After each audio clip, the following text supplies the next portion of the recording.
Mida sa loed, Kärt? Koka raamatut. Vaata, ema, kui ilusad pildid siin on.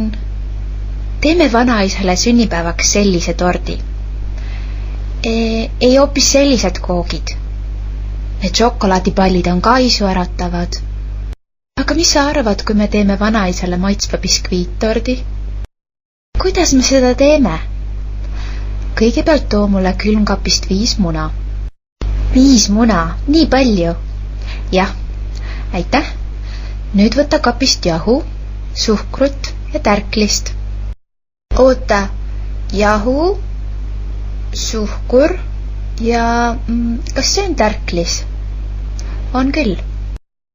Ema, ma tahan ise munad kaussi lüüa. Sina saad mikserdada. No löö siis.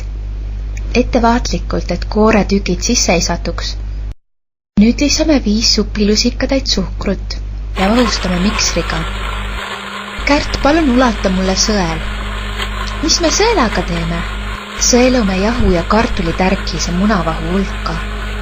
Ma ise. Mitte nii hoogsalt, sul läheb pool laua peale. Lõpuks sain vajaliku koguse jahu sõelutud. Ema segas kõik puulusikaga segamini ja valas pannile. Ahju panime juba varem sooja. Kook küpses umbes 25 minutit. Siis võttis ema selle helepruunina ahjust välja. Tal olid käes punased pajakindad, et pann käsi ei kõrvetaks. Siis ootasime, kuni kook oli piisavalt jahtunud.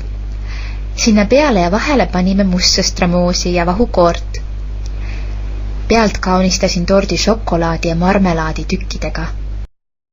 Vanaisa kindlasti rõõmustab, kui talle nii ilusa tordi kingime.